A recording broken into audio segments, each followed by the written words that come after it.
Good morning to everybody. How you doing? Hope all's well. Keep up the beautiful work. Today is Tuesday, Parashat Terumah. It is the first day of Rosh Chodesh, last day of the month of Shvat.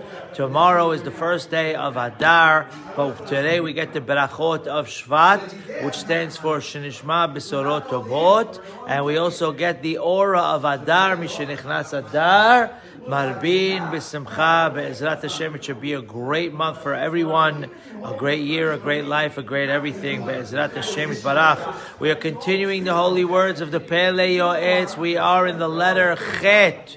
We are on the subject of Hov, which we said yesterday was, the understanding is debt, right? But we said by learning this, it will fulfill your checklist if someone has to be in debt, and God forbid, so you now scratch it off and you will only be from the givers. Be'ezrat Hashem Barach. We are in the Hebrew book on page Resh Nun He 255, and in the Hebrew English Art Scroll we're on page 264. 64 is a good number, not because it was my math average growing up, has v'halila.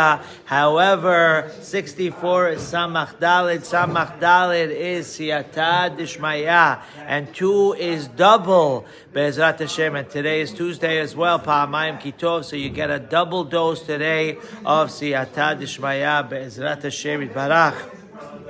אך על כל פנים, כשם שאין אדם אוכל את חובו, כך אין הקדוש ברוך הוא ותרן, אלא מעריך הפה וגבה דילה. We mentioned, and we keep saying it, and how important it is to keep repeating it, and until everybody out there gets it, the way you are with others is the way Hashem is with you. ולכן החי ייתן ליבו לעשות כל אשר בכוחו לעשות לפרוע את חובו מעט מעט. Right? We don't want debt. We don't want after 120, there are stories and mystical stories and spooky stories, people coming back to pay back debt. We pay it slowly but surely. כאשר יוכל שאת בטרם יבואו הגבאים המחזירים תדיר ונפרעים מן האדם, before somebody who works in waste management comes to knock on your door לדעתו ושלא לדעתו, whether he's willingly paying it back or whether it's against his will. ומידת בית דין הצדק שמה שפורע אדם מרצונו הטוב המעט עולה לחשבון גדול.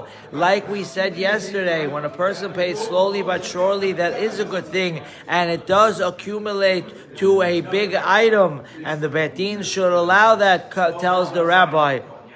Kedin bal pikadon shem shilem v'lo ratzah l'shava, etc. The rabbi quotes a Gemara in Baba Messiah, a concept regarding someone who has a collateral by somebody else. V'hineh אני יכולני לפתור את כל העולם כולו מן הדין. You know how powerful those words are that the rabbi just said? He said he could exempt everyone from heavenly debt. If not everyone is as good as you. Some people out there sin, has v'halila, right? And they have a bill to pay in heaven. Well, the rabbi said he has the power to make everybody acquitted. Not bad. Al pi mai dekai malan, from the Gemara in Makot, Omer mutar anus hu. If somebody made a mistake, now obviously the rabbi is not talking about somebody who sins on purpose. Somebody who sins on purpose is a much different situation. However, when it comes to somebody sinning by mistake, he could say, I thought it was okay. And the Gemara in Makot says, if somebody thought it was okay, now obviously you have to take this with not only a grain of salt, but maybe even a whole salt shaker. Because some people might take advantage, has v'halila, right? A person could always say, I didn't know. But also we know if a guy makes a U-turn and he tells the cop, I didn't know that I'm not allowed to, the first thing he says is, not knowing is not an excuse for the law. Meaning you got to go to classes, you got to listen to classes, you got to follow the halakha. Person can't just sit there playing Candy Crush all day long and say, I didn't know. And all of you are learning and doing what you're supposed to. So the rabbi says if someone thought it was okay, then it ends up getting an exempt. Does anyone who sins by mistake have intention to rebel against the king? Never.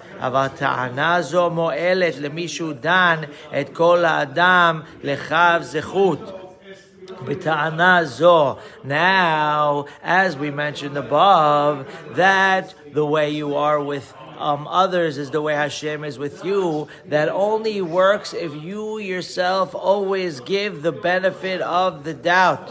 Because if someone lives their life looking at this one, giving the negative, and looking at that one and not giving the benefit of the doubt, then this item doesn't work. You know why? Because heaven will not give him the benefit of the doubt. It only works when people are forgiving, they're letting things go, right? Doesn't necessarily mean money. It just means the way someone does something to you, you have to forgive and let it go. If you have that kind of attitude of erech apayim, then that Gemara quote works. However,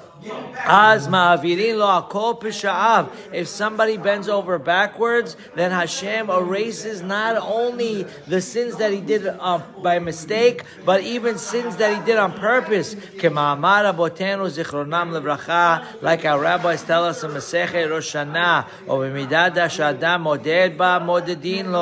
the way you treat others is the way they treat you. However, if someone goes around always not giving the benefit of the doubt, then in heaven also, God forbid, they judge him strictly. Somebody who gives the benefit of the doubt, then in heaven he also gets the benefit of the doubt. However, there's a question. The question is, it doesn't sound like a fair deal. We give the benefit of the doubt down here, so Hashem gives the benefit of the doubt up there. But there is no doubt in heaven. There's no safek. Hashem knows everything. So it doesn't sound like a fair deal.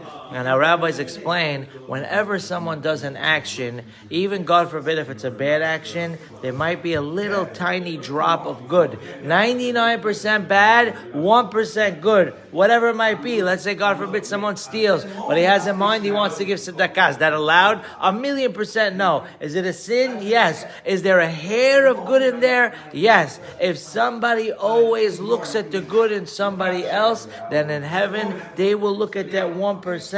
But if he's echa with everyone, then Shema Yisrael, they're going to be echa with him as well. Thank goodness everyone we know, they give the benefit of the doubt, they judge positively, and as a matter of fact, most people we know don't even judge. Who are we to judge? There's only one judge in heaven, and that's Borei Olam. Even a bad din, they're not allowed to judge one rabbi. It has to be 3 rabbis together. And dan yehidi ela kadosh baruch hu. Keep up the great work. Good things always. Have the best day. Chodesh tov, v'sorot tovot, yeshod v'nehamot.